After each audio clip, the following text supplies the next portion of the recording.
internationale. Bon, alors nous allons commencer par le chapitre 29. Et oui, déjà nous sommes au chapitre 29, les semaines se suivent inexorablement.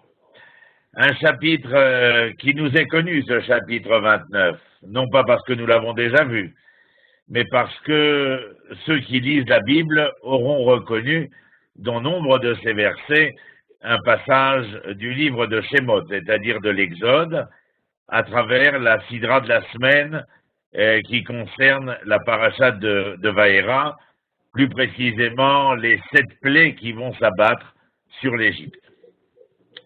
Je vous rappelle que nous avions terminé le chapitre 28 avec cette affirmation, que les nations, chacune de celles qui furent décrites et citées, ces nations sauront que je suis l'Éternel.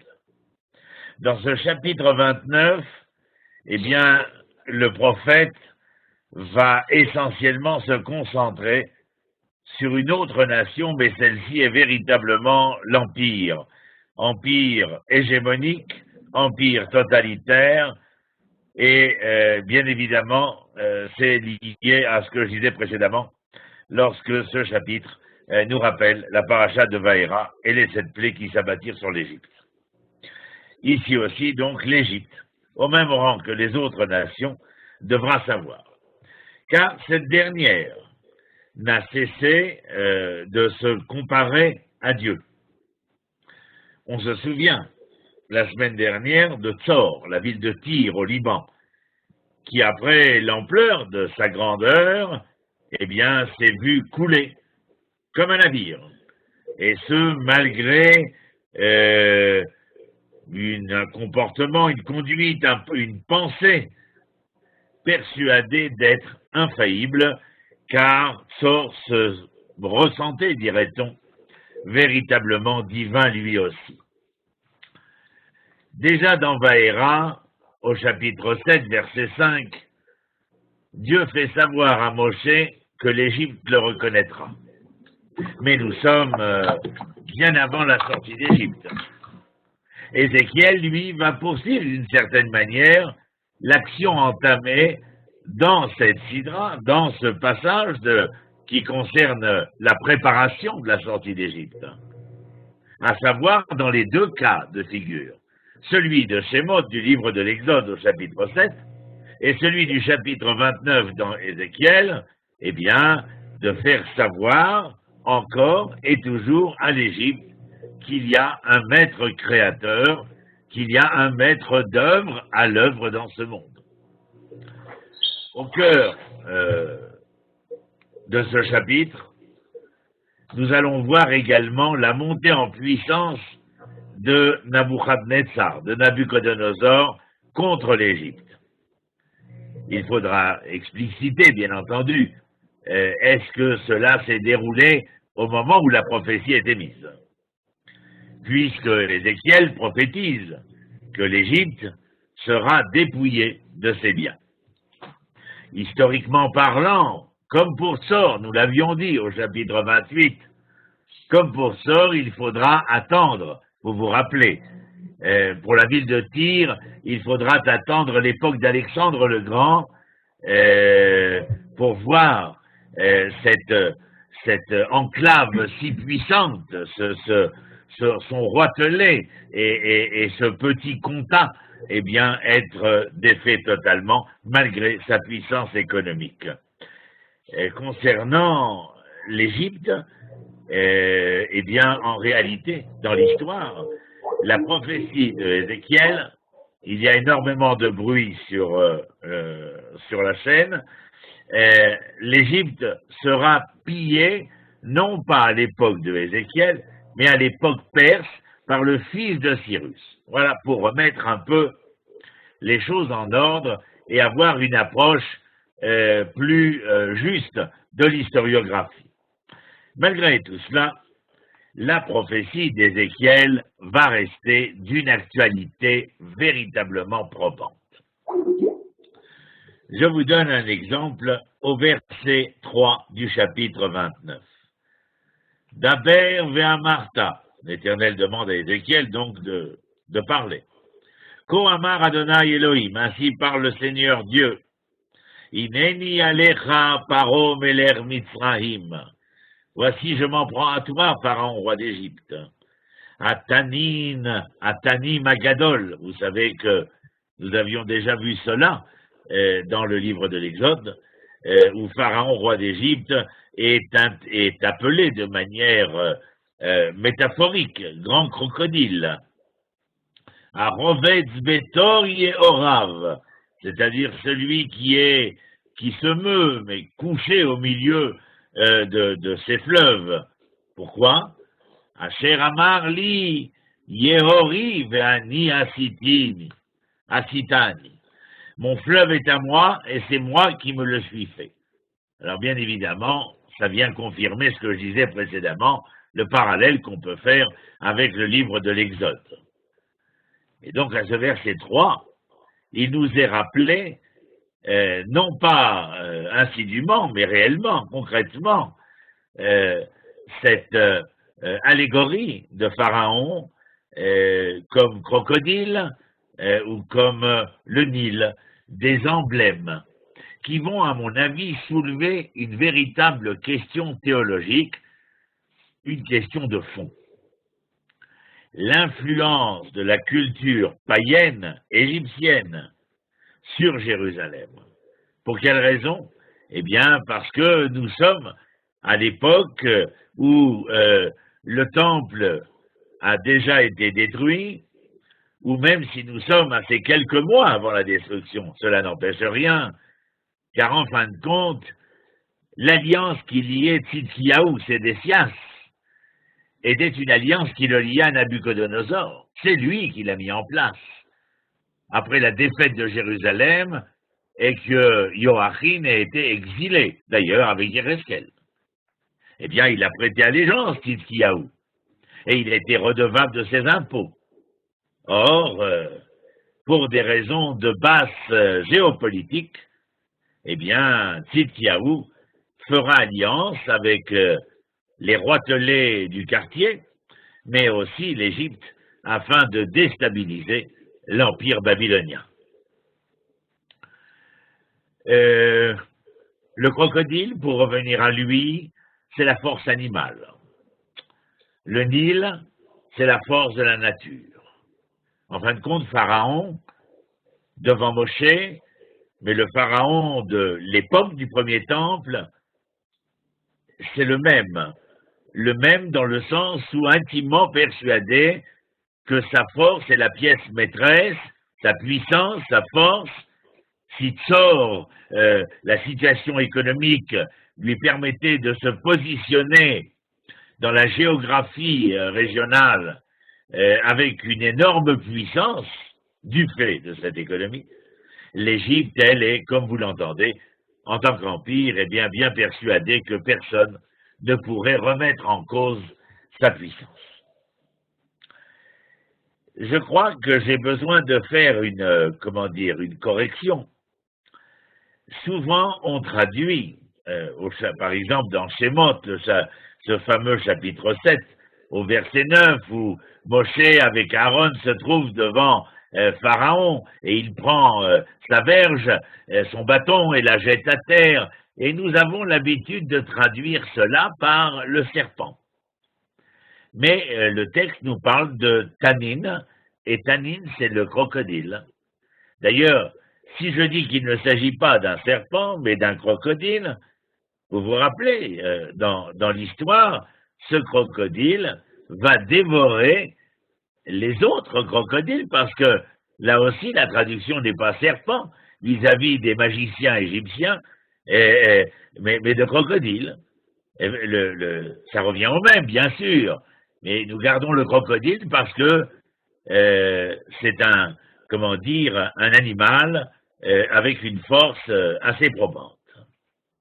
Donc le fait que l'un ait dévoré les autres, eh bien, nous fait entendre, à mon avis, je vous propose, bien entendu, cette explication, mais une guerre de civilisation.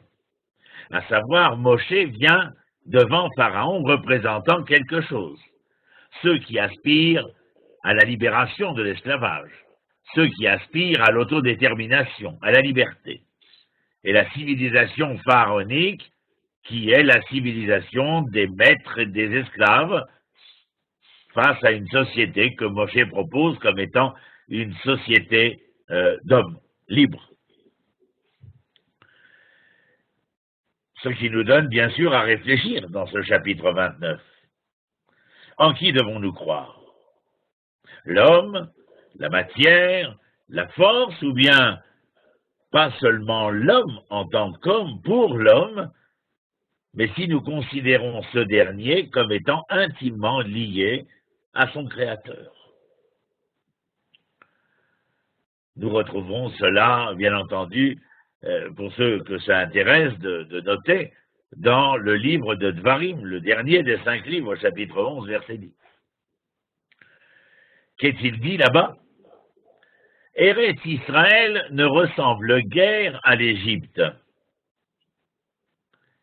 Et donc il faudra faire très attention en arrivant en Eretz Israël, de ne point ressembler à ce que nous avons laissé, ni non plus d'ailleurs ressembler à ce que nous trouvons, c'est-à-dire la civilisation cananéenne. Dans les deux cas, il y a une volonté chez l'Éternel de faire savoir à Israël que si liberté il y a pour Israël, eh bien celle-ci doit s'affirmer. S'affirmer dans le plein sens de ce que veut dire la liberté, où la seule servitude, c'est d'être les serviteurs de l'Éternel, mais jamais de l'homme. Vous le savez, nous venons de commencer à prier. D'ailleurs, aujourd'hui, en Israël, il a plu. C'est donc que la saison des pluies a commencé. Et la pluie est pour tout un chacun, pas seulement pour les agriculteurs, quelque chose d'absolument essentiel.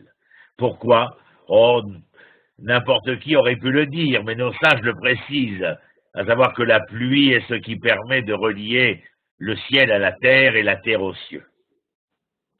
En fin de compte, ce que veut l'Éternel, c'est bien évidemment essayer de remettre l'homme à sa place. Et le chapitre 29, si on essayait d'avancer un peu, j'essaye de voir où je suis, vous voyez, où il y a au verset 18, par exemple, je mets la flèche ici, Ben Adam, Nabuchodonosor, Melech Bavel, Evir, Etrelo, Avoda Gdola, El Sor, Kol Rosh, Mukrar, Vekol Katef, Meruta, Vesachar, Lo Ayalo, ou Lechelo, Mitzor, al Avoda, Sheravad Alea. Fils de l'homme, Nabuchodonosor de Babylone, a fait faire à son armée une rude besogne contre Tyr. Toutes les têtes en sont devenues chauves, toutes les épaules sont meurtries. Or, ni lui ni son armée n'ont recueilli de salaire de Tyr pour la besogne qu'il a fait contre elle. En conséquence, voyez le verset suivant, 19 ici, la reine Ko Amar Adonai Elohim, Ineni noten le Nabuchodonosor melech Babel teres Mitzrayim. Donc ainsi parle le Seigneur Dieu, voici je vais livrer à Nabuchodonosor, roi de Babylone, le pays d'Égypte, pour qu'il puisse en emporter des richesses, en prendre le butin et le mettre au priage, ce sera le salaire de son armée. Et le verset 21, bien entendu, tel qui termine le chapitre 29, ce jour-là, je relèverai la puissance de la maison d'Israël. Quant à toi, je justifierai pleinement tes paroles au milieu d'eux, et ils sauront que c'est moi l'Éternel. C'est-à-dire que même dans le désastre d'Israël, qui va survenir, bien entendu, le fait que les ennemis d'Israël puissent être mis à bas et se retrouver au banc de la puissance sociétale à laquelle ils appartenaient, eh bien, d'une certaine manière, c'est, relever la puissance de la maison d'Israël.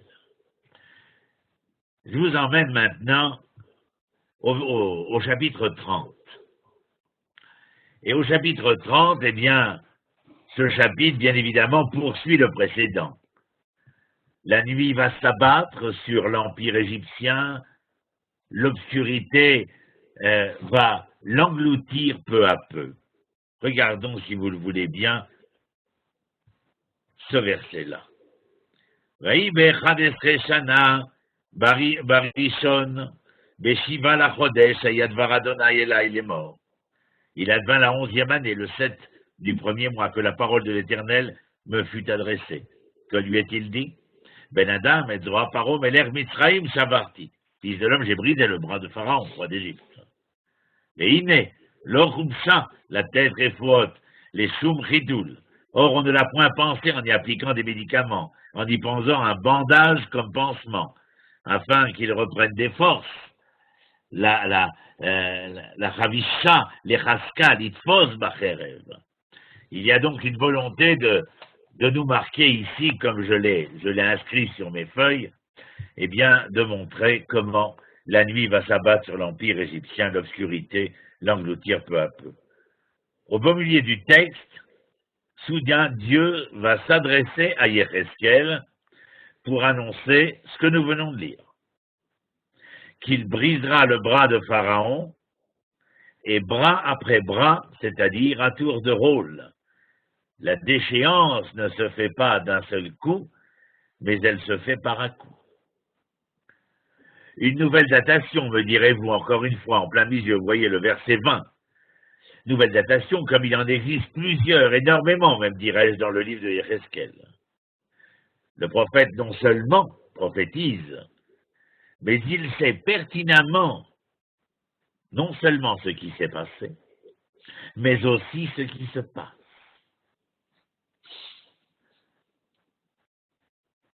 Nous sommes, d'après la date, 11e année, le 7 du premier mois, eh bien, nous sommes 4 mois avant la chute de Jérusalem.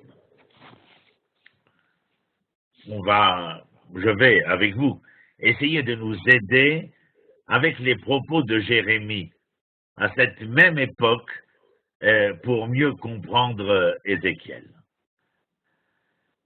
Jérémie, chapitre 37, verset 5. La semaine prochaine, j'essaierai de monter cela, même les raccords, comme je vous enseigne maintenant, à aller voir dans Shemot, dans Dvarim, dans Jérémie. On essaiera, on le fera, bien sûr, de les mettre sur l'écran afin que vous puissiez suivre de manière plus aisée. Jérémie chapitre 37, verset 5, en plein siège de Jérusalem, sous le règne de Tzidkiaou, dont je vous ai parlé précédemment, l'armée égyptienne va se mettre en branle et les Chaldéens, c'est-à-dire les Babyloniens, prendre peur. Pourquoi? Je vous en ai dit un mot il y a un instant. Tzidkiaou est un malin. Malin, pas très malin, parce que les conséquences seront très graves. Mais je vous ai dit qu'il va faire fi de l'accord qui le lie à Nabuchodonosor pour essayer de se rattacher au roitelet de la région qui, avec le soutien de l'Égypte, veulent essayer d'empêcher l'hégémonie babylonienne de s'abattre sur le Moyen-Orient. Donc, Tzidkiaou établit une alliance avec le pharaon d'Égypte.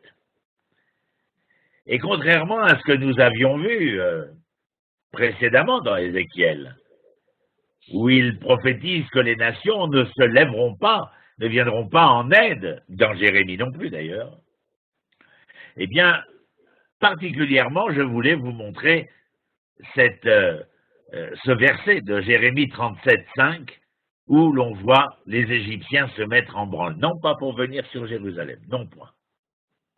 Les Égyptiens remontent par la mer sur le littoral nord-ouest. Et nous savons cela parce que nous avons retrouvé dans les fouilles de Lachish c'est entre Hebron et Beth-Shemesh, eh bien dans ces fouilles de Lachish, nous avons retrouvé des tablettes qui sont des lettres où Tzidkiaou implore le pharaon, implore l'Égypte d'intervenir afin de désengorger Yehuda de l'enserrement dans lequel il se trouve. alors oui, l'Égypte fera un geste qui ne portera pas à conséquence. Mais le geste sera fait, il fallait le rappeler quand même. Un verset, vous dirais-je, que je suis obligé d'amener ici, dans ce que nous avons vu, parce que je crois qu'il y a dans cette description où l'Éternel, vous voyez, je m'en prends, verset 22, à Pharaon, roi d'Égypte, je briserai ses bras. Ensuite, 23, je disperserai les Égyptiens parmi les peuples, je les disséminerai dans le pays, mais j'affermirai les bras du roi de Babylone, au verset 24. Oui, il est vrai tout cela. Mais il est bon de préciser, pour l'honnêteté intellectuelle et historique, ce verset qui nous précise ce que nous venons de voir. Alors ce verset, bien sûr, a dû, je l'imagine, non seulement chez les gens de Jérusalem, mais peut-être même si l'information du fait de la peur qui s'est emparée des Chaldéens, des Babyloniens, l'information est arrivée à Tel Aviv, entre le Tigre et l'Euphrate, alors cela a dû éveiller certainement l'espérance et l'enthousiasme des foules, pourrais-je m'exprimer, à Jérusalem et à Tel Aviv, qui se sont souvenus. Là aussi, je suis obligé de faire un retour sur l'histoire, mais ça vous permet de connaître les différents épisodes bibliques, au moment où la foule se réjouit peut-être de ce mouvement égyptien. Elle se souvient d'une autre époque. Car vous dire que les Chaldéens ont pris peur, lorsqu'ils ont pris peur, ça veut dire qu'ils ont levé le siège de devant Jérusalem pour se porter vers le littoral nord-ouest, c'est-à-dire la frontière d'aujourd'hui israélo-libanaise. Parce qu'ils pensaient que l'invasion égyptienne des villes du nord de Canaan, eh bien, porterait un plus grand préjudice que pour l'instant le siège de Jérusalem ou même la chute évidente pour Nabuchodonosor de Jérusalem. Il fallait intervenir au nord bien avant de résoudre le problème. Donc ce moment, si vous voulez, est un moment où je dirais d'enthousiasme, de liesse populaire, entre guillemets liesse populaire, parce qu'ils se souviennent aussi de cette époque. Alors ce sont des années auparavant, bien entendu plus d'une centaine d'années auparavant, à l'époque où la Syrie, la Syrie c'est L', les Assyriens, avec Sancheriv, vont envahir la Judée et vouloir conquérir Jérusalem. C'est l'époque du roi Ézéchias, Chizkiyahu, et du prophète Isaïe. Eh bien, les Assyriens de Sancheriv vont eux aussi lever le camp après avoir été effrayés par, le texte nous dit, une épidémie dont nul ne connaît l'origine, mais auquel le texte biblique attribue bien entendu à la volonté divine, c'est-à-dire à un acte divin afin de libérer Israël des carcans des Assyriens. Donc vous voyez comment les choses sont intimement liées. Nous venons de voir dans le livre des rois, dans le livre de Jérémie. Mais Ézéchiel, lui, ne va pas se laisser, entraîner dans cette liesse et cet enthousiasme. Car Ézéchiel sait que Babel reviendra mettre le siège devant Jérusalem. Que les Égyptiens, comme nous l'avons vu à l'instant dans les versets que nous avons lus, auront les bras brisés. C'est inévitable. Pourquoi ? Parce que l'état d'être des Judéens, le comportement, la conduite des Judéens exige que la situation qui précéda, c'est-à-dire au moment où Nabuchodonosor était devant Jérusalem, prêt à la détruire, eh bien, est une situation irréversible. Pourquoi ? Encore une fois, répétons-le, n'ayons pas peur des mots. Nabuchodonosor est l'envoyé de l'Éternel. Et dans cette 11e année, le premier mois, eh bien, c'est le dernier Pâques, le dernier Pessah à Jérusalem. Les Hébreux, étonnamment, pour vous faire un parallèle avec ce que je viens de dire concernant le verset dans Jérémie, les Hébreux voient leur sauveur, l'Égypte, être frappée au moment où ils voudraient venir en aide à Yehuda. Vous comprenez l'ironie de l'histoire, bien entendu. Entre ce que nous disions au chapitre 29 concernant le parallèle avec le livre de Shemot, où l'Égypte est maudite, pour avoir esclavagisé, hégémonisé, massacré, exterminé les enfants d'Israël, et qu'elle sera frappée. Ici, l'Égypte va être frappée au moment où elle veut venir en aide aux Hébreux, à Yehuda. Étonnamment. Et voyons ici, 2 secondes. Tiens, pardon, je reviens en arrière. Le verset 26. Et je disperserai les Égyptiens parmi les nations, je les disséminerai dans les pays, et ils sauront que je suis l'Éternel.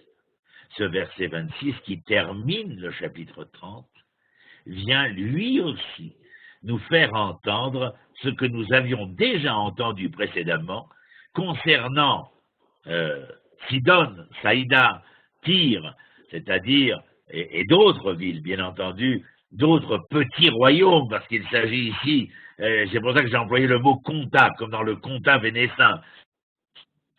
Ce sont des enclaves territoriales sur lesquelles il y a un prince régnant, un seigneur. Mais là, il s'agit véritablement de l'empire égyptien. Et lui saura que je suis l'Éternel. Cette volonté ineffable de la part du divin de vouloir faire entendre qu'il y a, je l'ai dit tout à l'heure, un maître d'œuvre à l'œuvre dans l'histoire, et que l'histoire n'est pas orpheline. En hébreu, nous disons yesh din ve yesh dayan, c'est-à-dire qu'il y a une justice et il y a un juge. Le monde n'est pas à l'abandon. C'est cela qu'il faut entendre dans le fait que les hommes doivent reconnaître le maître d'œuvre à l'œuvre dans l'histoire. En hébreu, histoire, c'est comment? En latin, historia.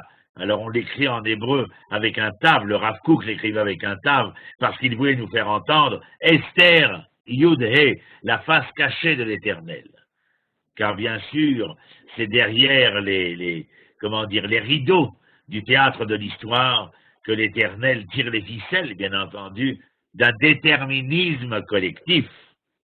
Vous entendez bien, d'un déterminisme collectif face au libre arbitre des individus. Nous allons passer au chapitre 31.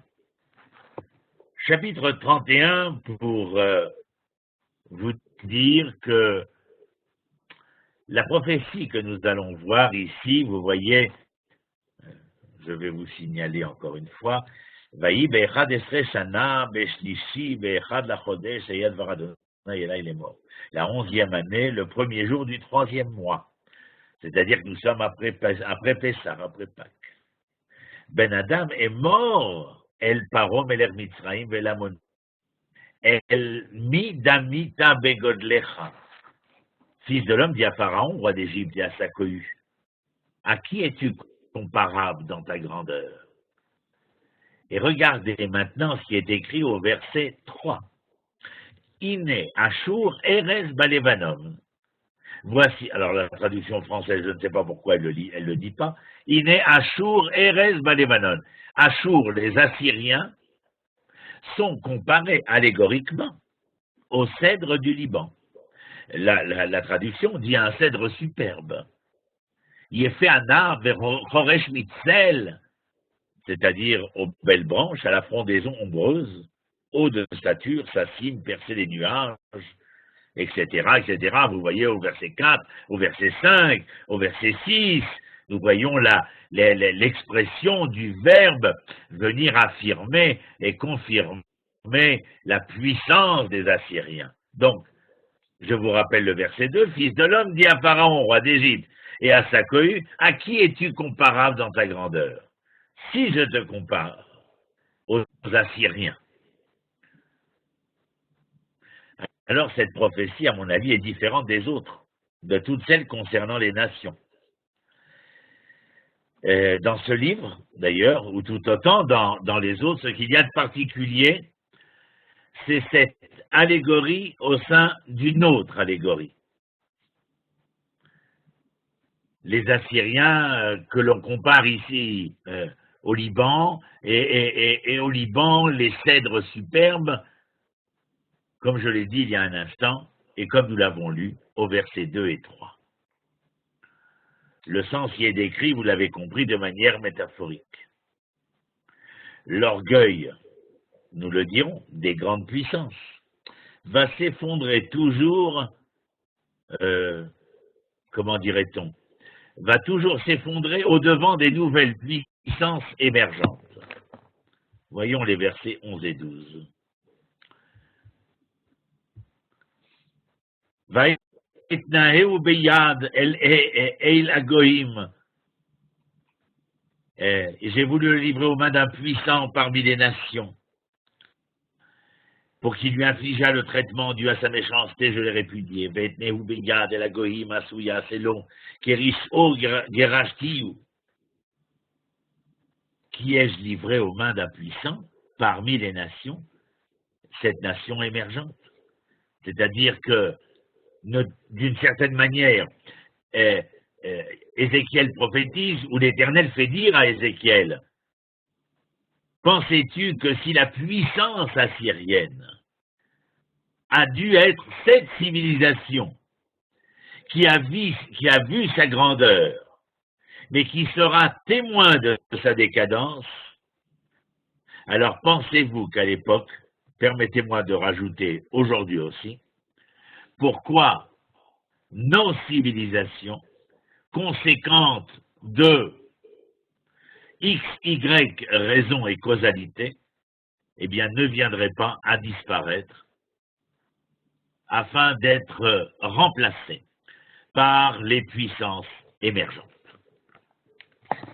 Vous voyez, à mon avis, il y a ici un rapport, un parallèle entre l'histoire d'antan et l'histoire de tout le temps, ou si vous préférez, entre le passé et l'actualité contemporaine. Parce que Ézéchiel dit à Pharaon, sans lui parler directement, pour toi, l'Égyptien, il sera question d'une même fin. Tu auras ta grandeur.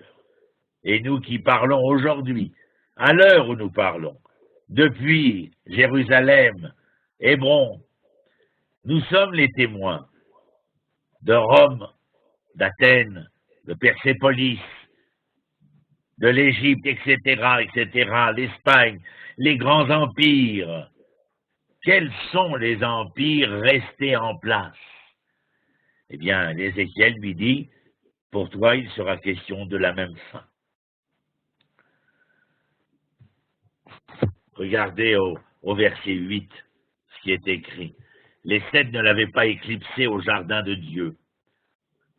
C'est-à-dire que la grandeur des Assyriens dans l'allégorie du cèdre du Liban, les Assyriens ne pouvaient être éclipsés au jardin de Dieu. Les cyprès n'étaient pas comparables à ses branches et les platanes ne rivalisaient pas avec ses rameaux. Aucun arbre du jardin de Dieu ne l'égalait en beauté. Verset 9. Je l'avais fait beau par la multitude de ses branches, et tous les arbres d'Éden qui étaient au jardin de Dieu le jalousaient. C'est vous dire ô combien, si aucun arbre dans le jardin de Dieu ne ressemblait à ce cèdre, bien sûr que ce jardin n'était pas celui du Éden que nous traduirons par là où il y avait la douce harmonie, parce que là il y avait la douce hégémonie d'une puissance. Mais dans notre imaginaire, dans l'imaginaire des nations, il y avait un fantasme vis-à-vis de leur puissance inégalable. Combien d'entre elles ne prendront pas l'aigle comme emblème de la puissance impériale? Pharaon et Achour étaient certes influencés. Je pourrais parler des autres également, mais peu importe, nous traitons de Pharaon et des Assyriens, étaient influencés par ces croyances idolâtres,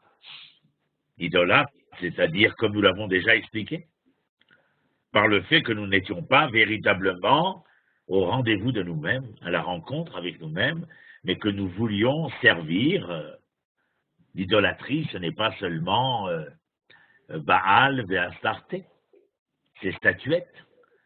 C'est aussi le fait de vouloir servir un autre que moi, c'est-à-dire servir un autre moi, même, dirait-on. Je traduirais cela par vouloir prendre ses rêves pour des réalités, au lieu d'être capable de faire de sa réalité un rêve. Et lorsque l'on prend ses rêves pour des réalités, d'une certaine manière, nous sommes complètement détachés de la réalité qui est la nôtre, et d'une certaine manière, c'est Avodah Zara, c'est-à-dire un travail, un service qui nous est totalement étranger. Et oui, l'homme peut être étranger à lui-même. Et dans le cas de Pharaon, d'Achour, mais on peut parler de la Grèce antique, de Rome, bien entendu également, qui sont influencés par ces croyances que je viens de décrire, mais jamais, jamais, au grand jamais, par la reconnaissance de leur dimension de créature. Si j'ai conscience d'être créature, en hébreu nivra, l'être qui a été créé, alors j'ai conscience qu'il y a Boré, c'est-à-dire qu'il y a un créateur. Mais nous pouvons ne pas reconnaître cet état de créature intimement lié au Créateur. La question que vous et moi nous pouvons poser, comment l'Égypte n'a-t-elle pas appris du passé, de l'histoire? Ah, me direz-vous, nous n'avons pas besoin d'aller aussi loin dans l'histoire avec l'Égypte. Cette question se pose de manière récurrente à toutes les époques. Ces empires qui furent, comme nous l'avons dit, et qui ne seront plus jamais. D'ailleurs, tous ceux qui soutinrent l'Égypte eurent à en subir les effets conséquents.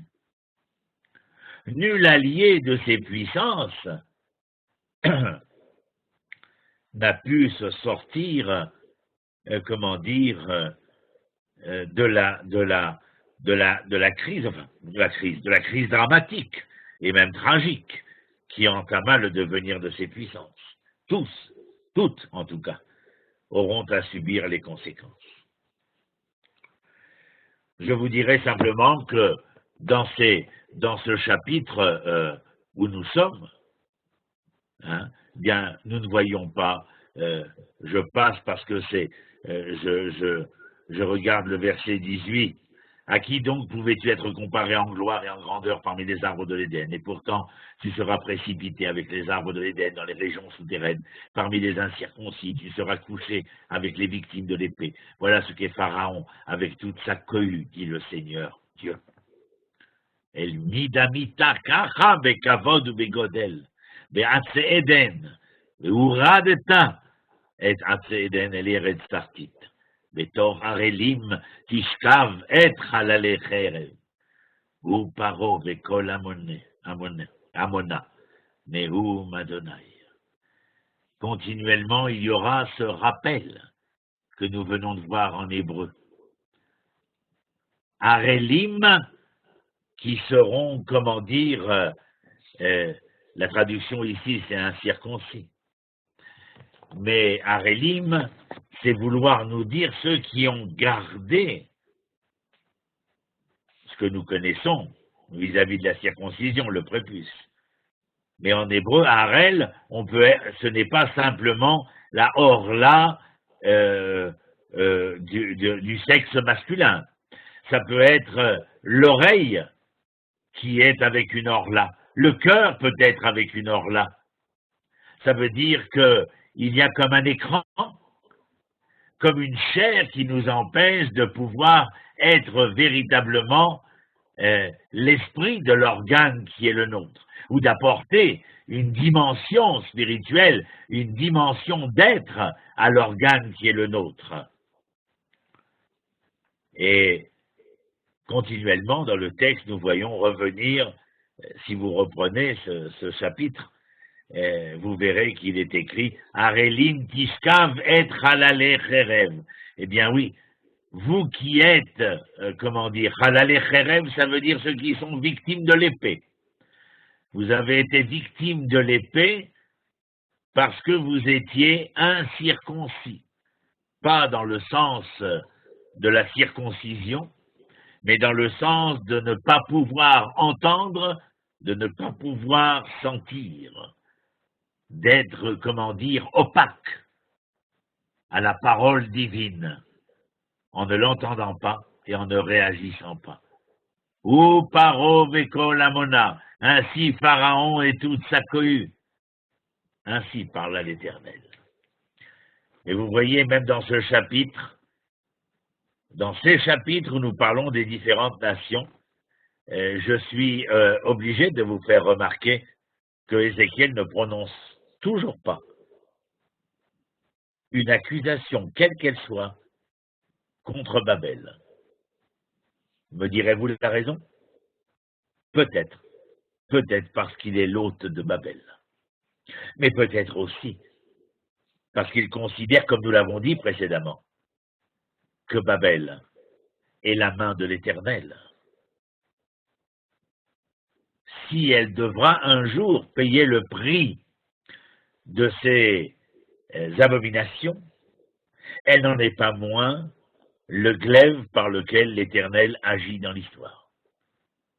Et pour l'instant, Babel reçoit exile les exilés à Babylone, mais vous le savez, à l'époque de Yéhezkel, Joachim, eh bien, seront traités quand même de manière assez acceptable, étant donné qu'ils ne seront pas emprisonnés, ni même, concentrés dans un autre camp. Voilà les chapitres 29, 30 et 31. Le chapitre 32 est, lui, non moins intéressant. C'est la dernière prophétie à l'égard de l'Égypte, mais aussi des nations. Nous allons prochainement revenir à notre sujet qui est Jérusalem, mais d'une Jérusalem dont nous parlerons après sa destruction. Voyez le premier verset. Le premier verset, il est écrit « Vaï beshte esre shana » dans la 12e année. Et comme vous savez déjà que Tzidkiyahu n'a régné que 11 ans, eh bien vous comprenez que la 12e année, c'est déjà cette année qui suit la destruction. Vaï beshte esre shana beshne asar chodesh. Dans la 12e année, le premier jour du 12e mois, que la parole de l'Éternel me fut adressée en ces termes. Quand je vous dis que nous allons reparler de Jérusalem, ce sera au chapitre suivant. Jérusalem sera remis à l'ordre du jour, nous le verrons dans un instant. Avec la venue, vous vous souvenez de qui peut-être? De celui qu'on appelle le Palit. Palit en hébreu, c'est-à-dire le réfugié, le survivant. Mais pour l'instant, Ézéchiel va poursuivre et terminer sa prophétie concernant cette Égypte. Et regardez dans les versets 2, 3, 4. Fils de l'homme, entend une complainte. Ben Adam, si qui sakina al paro meler mitzrayim. Avec Jérémie et son scribe Baruch ben Neria, nous sommes habitués à une kina concernant Israël. Mais une complainte, une lamentation concernant Pharaon. Cela reste étonnant. Et dis-lui, lion des nations, tu es perdu. Et pourtant, tu étais comme le crocodile. Oui, c'est vrai. Vous vous rappelez, nous avions dit qu'il se prenait pour un crocodile, force animale. Comme le crocodile dans les mers, tu t'es lancé avec tes fleuves, tu troublais les eaux de tes pieds et tu en agitais les flots. Il se prenait pour le Nil, par métaphore, c'est-à-dire la force de la nature. Oui, oui, il est impossible de dire qu'il n'y avait pas de cela dans cette Égypte antique, dans cette Égypte pharaonique. Le problème n'est pas de savoir si oui ou non les empires détinrent la force et la puissance de pouvoir faire en sorte que le monde devienne autre, mieux, meilleur. Mais l'utilisation de la richesse, de la force, de la puissance, eh bien, sera dévoyée, sera erronée, utilisée à des fins qui ne serviront ni au mieux, ni au meilleur.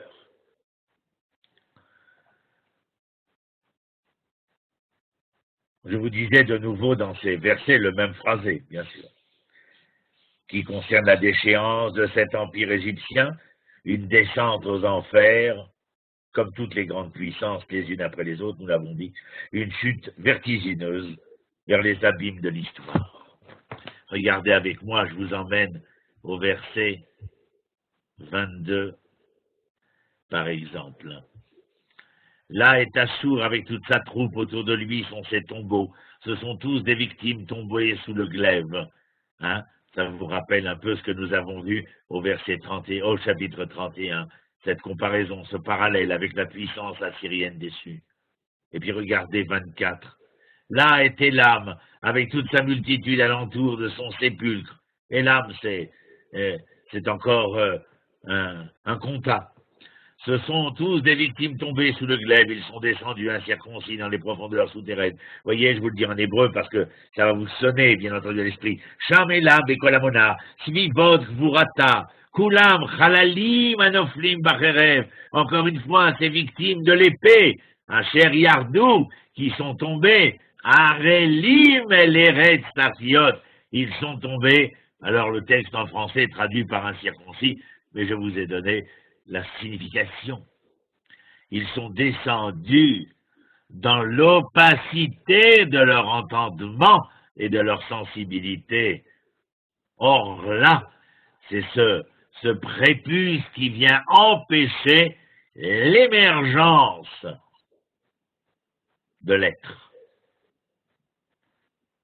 Ça peut être l'être organique, mais ça peut être l'être en tant qu'être spirituel. En tant qu'être, non pas de la raison seulement, mais du cœur aussi. Regardez verset 26. Encore une fois. Cham, Mesher, Tubal, Bekolamona, là est Mesher, et là est Tubal. Encore une fois, des petits territoires. Svivotak, Vurotia, Kulam Arelim. Regardez, encore une fois. Kulam Arelim, Mechula Lecherev. Vous venez vous interroger, en fin de compte, dit le prophète Yézéchiel. Pour quelle raison est-ce que les grandeurs ne sont pas restées grandes, mais qu'elles sont devenues décadences? Pour la simple raison que les hommes ne venaient pas mêler Dieu à cela. Sachez ce qui a été proposé à l'homme et ce que l'homme a décidé de se refuser à lui-même. Il n'y a pas de passage de la grandeur à la décadence si entre les deux, ce fossé creusé, un fossé où l'opacité de l'entendement et du sentiment, de la sensibilité vis-à-vis de ce qu'on attend de l'homme était laissée, comment dire, au grand jour, à la lueur de tous, non? Et non pas au service dévoyé des raisons d'État, des raisons des puissants.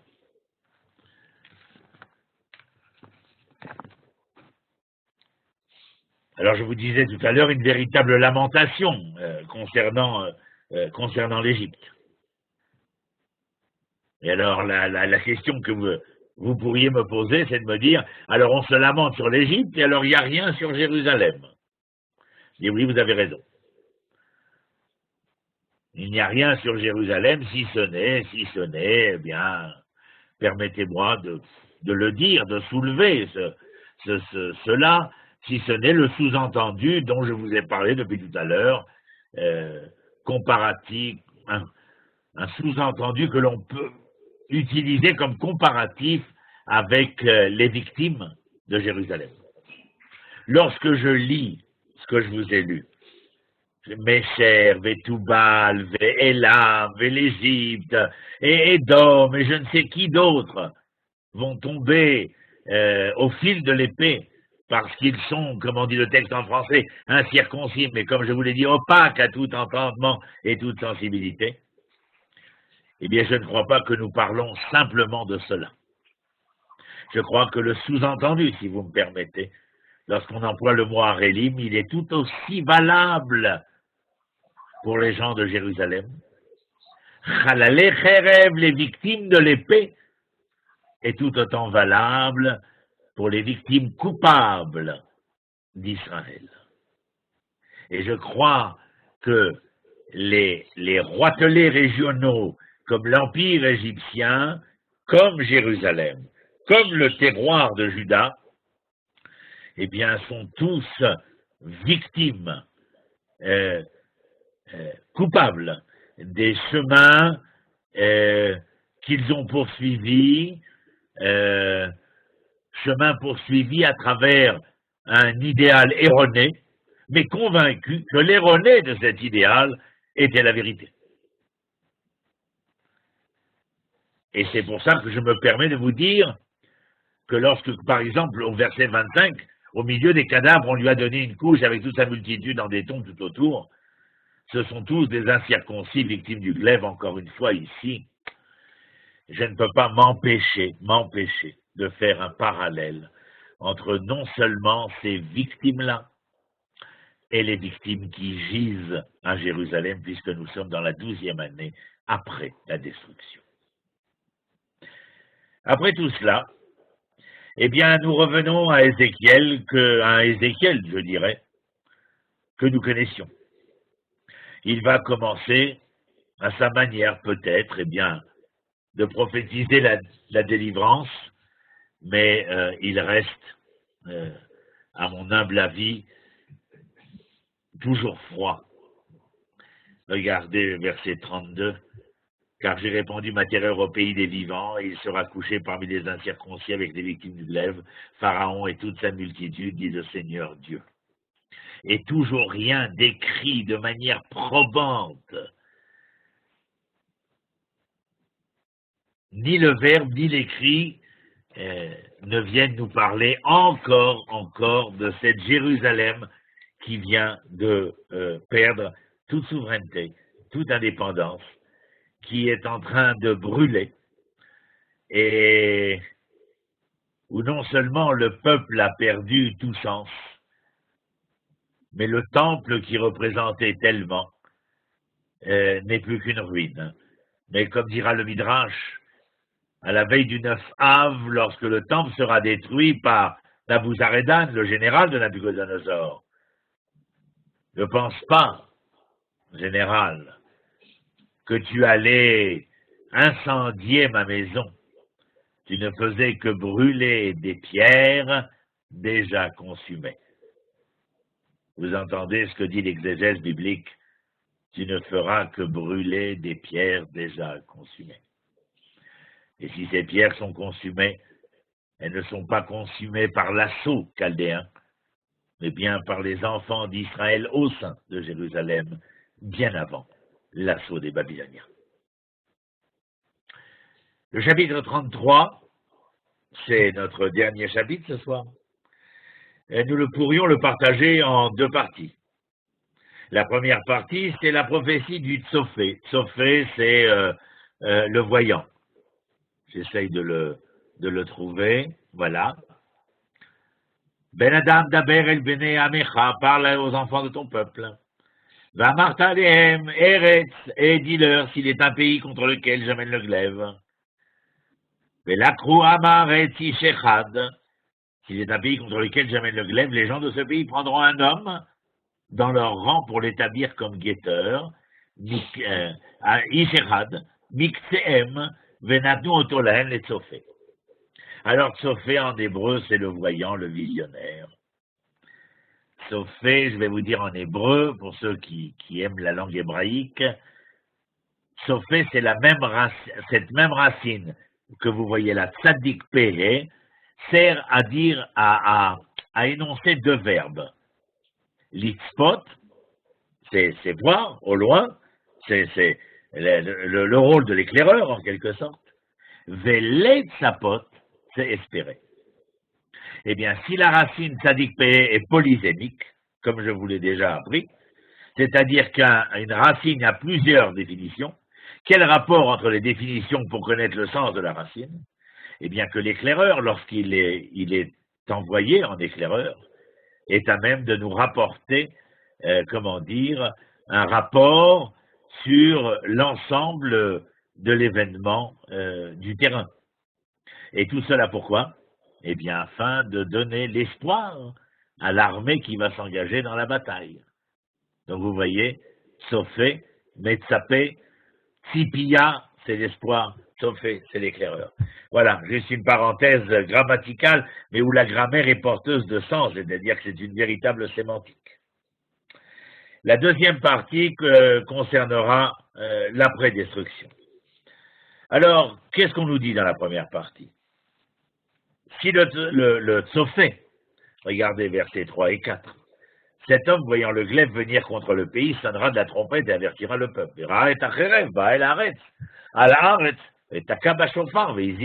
C'est-à-dire quoi? Bien que le Tsofé doit remplir sa fonction d'éclaireur. Que fait un éclaireur? Il prévient. Il met en garde. Et s'il ne remplit pas sa fonction, et que si alors quelqu'un qui, ayant entendu le son de la trompette, ne se tienne pas sur ses gardes, et que le glaive vienne et l'enlève,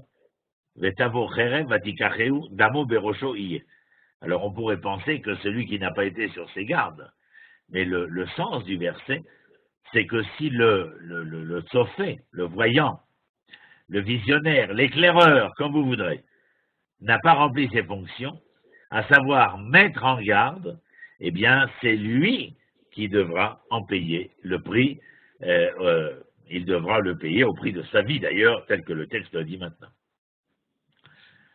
Nous avions étudié, si vous vous rappelez, à travers notre lecture hebdomadaire, combien Ézéchiel ne devait que faire entendre sa voix prophétique.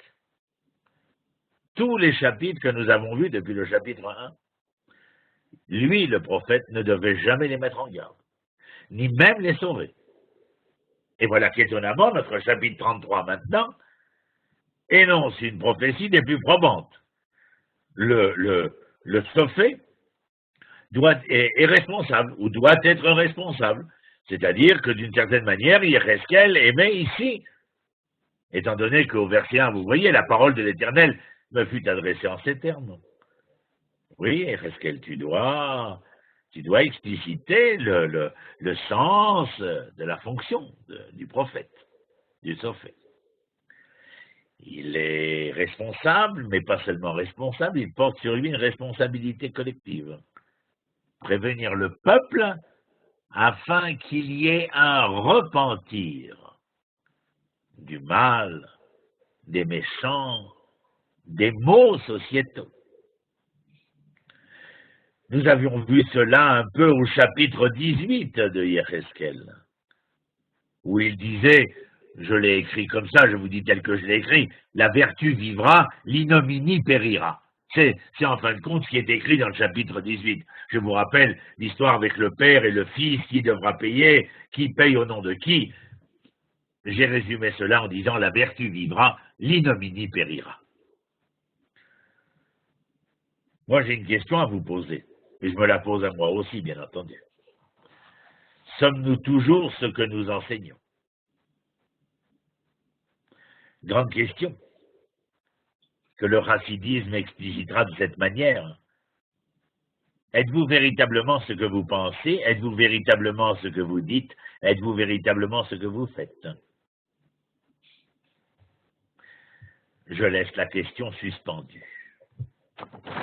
Au verset 21, je vous y emmène maintenant. Voilà, on va y arriver. Excusez-moi, je suis très doué. Au verset 21, il est écrit ainsi. Il arriva dans la 12e année, le 5e jour du 10e mois, 12e année, donc vous avez compris que nous sommes bien après la destruction de Jérusalem, à dater de notre exil, qu'un fuyard vint vers moi à Jérusalem. Ben oui, voilà. Le palite en question dont nous avions parlé, bien après la destruction de Jérusalem, nous sommes à peu près 6 mois après. Un survivant arrive à Tel Aviv, veut rencontrer le prophète, pour une simple raison, lui raconter. Et au verset 22, comme vous le voyez, Vayi Adonai Haïta Elai Ba'erev, Veyad Adonai Haïta Elai Ba'erev, la main de l'Éternel avait été sur moi la veille de l'arrivée du fuyard, Lifne Boapalit. Ça veut dire qu'il l'empêcha de parler. Vaïftar et pi ad bo Elai Baboker. Et il ne me rouvrit la bouche que quand ce dernier vint me trouver le matin. Adbo Elai Baboker. Vaïftar pi velo ne'elamti od. Dès lors, ma bouche était ouverte et je n'étais plus réduit au mutisme. C'est donc que nous entendons d'une certaine manière que dans la période qui a suivi la destruction de Jérusalem, le prophète est rentré dans une sorte de deuil silencieux d'une certaine manière. La parole du prophète s'entend de nouveau, un verbe prophétique qui va exprimer de plus en plus, dorénavant et dans les chapitres à venir, le processus de la délivrance. Toutefois, mes amis, en attendant ces mots de consolation, eh bien, vous le voyez, au verset 24, par exemple. Bon, je vais aller d'abord au verset 27, je reviendrai après au verset 24. Au verset 27, voici ce que tu leur diras, ainsi par le Seigneur Dieu, par ma vie j'en jure, ceux qui demeurent dans les ruines tomberont par le glaive, les ruines de Jérusalem.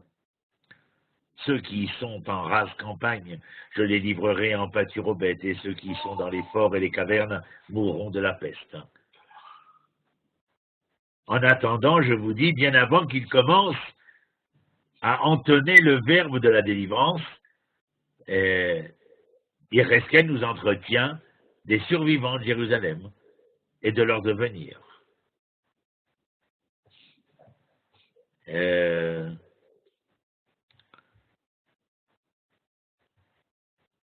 Regardez les versets 25 et 26.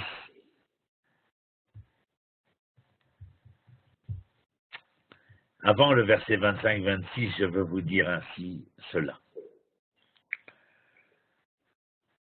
Les enfants d'Israël, ici, dans ces versets, ceux qui restent à Jérusalem, c'est-à-dire les survivants de la tragédie de Jérusalem, continuent d'affirmer qu'ils sont les descendants d'Abraham, mais non pas pour qu'on remette en cause leur identité, non point, mais pour une autre raison.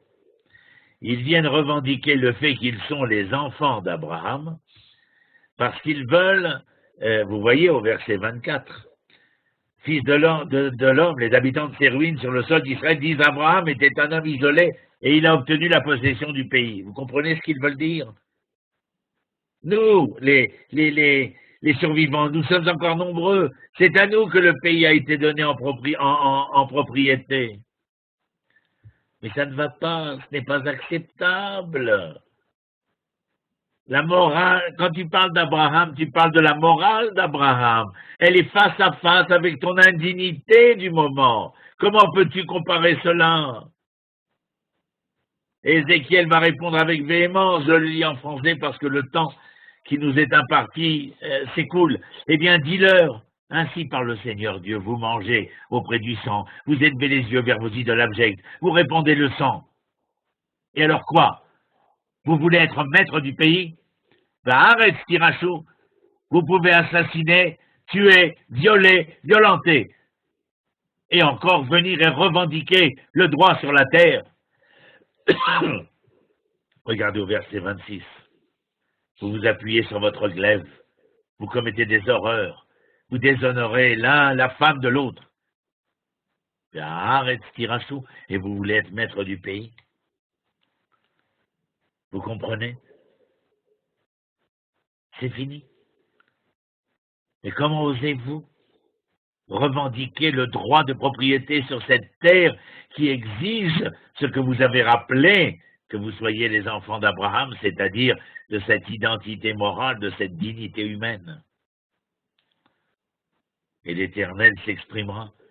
Voici ce que tu leur diras. Ça, nous avons lu tout à l'heure, qu'ils auront un prix à payer. Et au verset 28, je ferai du pays une ruine solitude, on sera fini de l'orgueil de sa force, et les montagnes d'Israël seront désertes faute de passants. Et au 29, l'on saura alors que je suis l'Éternel, quand j'aurai fait de ce pays une ruine, solitude, à cause de toutes les horreurs qu'ils ont commises. Les enfants d'Israël disent qu'ils viennent écouter. Je crois que c'est à la suite de cela. Vous voyez, au verset 30, venez donc écouter quelle est la parole qui est émanée de l'Éternel. Et au verset 31, ils viennent vers toi comme accourt la foule, et ces gens de mon peuple s'assoient en ta présence. Ils écoutent tes paroles, mais ne les appliquent pas. Ce sont des démonstrations d'amitié qu'ils font avec leur bouche. Mais c'est vers leur intérêt que leur cœur se dirige. Ils viennent écouter, mais n'entendent guère. Ils déclarent avec leur bouche, en hébreu nous disons Echad Bapé, Echad Balev, une parole dans la bouche, une parole dans le cœur. Mais si ce ne sont pas les mêmes, c'est qu'il y a bien une déchéance totale et morale. C'est vers leur intérêt que leur cœur se dirige. Et au verset 33, aussi quand tout cela arrivera, et voici que cela arrive, ils sauront qu'il y avait un prophète parmi eux, que Yecheskel en Babylonie et Jérémie en terre de Judée avaient tenté sans cesser de remettre, si je peux m'exprimer ainsi, les pendules à l'heure. Les pendules de cette identité morale, de cette manière d'être véritablement les représentants, descendants de ces patriarches, de ces matriarches, qui voulaient être les témoins au devant de l'humanité d'autre chose, de ce qu'ils ont été capables de démontrer. Alors si les roitelets ont été perdus, les empires ont connu leur décadence et touché, les abîmes de l'histoire, le royaume d'Israël comme le royaume de Juda connaîtront le même avenir, mais nous espérons toujours qu'à travers ce devenir-là, il est possible encore une fois de pouvoir entendre dans les chapitres suivants le verbe de la délivrance, le verbe de la consolation. C'est un plaisir de vous enseigner. Vous êtes d'un calme olympien. Une concentration, on appelle. Merci beaucoup, Ronnie. Voilà, vous avez apprécié, en tout cas, ce sont des chapitres absolument importants. Et le sens qui était mis ici des propos ne touche pas simplement, comme vous l'avez entendu hier, mais je crois que nous pouvons faire correspondre la lettre, le mot, la phrase, le texte à notre actualité contemporaine. Amen. Je vous souhaite Shabbat Shalom, Shabbat Shalom. bonne fin de semaine et au plaisir de nous revoir et d'être de plus en plus nombreux à suivre cet enseignement du Tanakh qui, comme je le disais il y a 5 secondes, ne touche pas à hier, mais dans les leçons de l'histoire vient nous enseigner aujourd'hui. Ronnie, c'est justement ce que je voulais souligner, puisque Oui. la semaine prochaine, c'est un événement très spécial, puisqu'on va attaquer ce qu'on appelle les niveaux de Nechama, c'est-à-dire les prophéties de consolation. Dans Yecheskel, on a beaucoup parlé de Khorban, de la destruction du temple, de ses conséquences, de toutes les fautes qui ont été faites et qui ont causé cette destruction. Et là, la semaine prochaine, grâce à toi et grâce au Navi Yecheskel, au prophète, on va attaquer justement ces prophéties de consolation. On va voir comment le peuple juif retourne sur sa terre et des choses magnifiques qui réchauffent le cœur après tout ça. Donc, je vous invite tout le monde, pour tous ceux pour qui c'était difficile d'entendre tout ça, etc.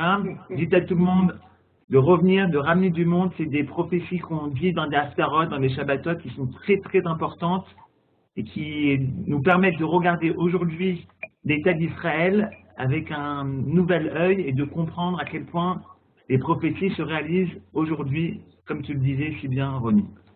Voilà, que chacun de nous soit l'ambassadeur de ces enseignements et aussi de la présence plus nombreuse encore d'élèves qui viennent apprendre afin de pouvoir savoir, connaître et transmettre. Shalom, shalom. Shabbat shalom. Shabbat shalom. Shabbat shalom. Shabbat shalom.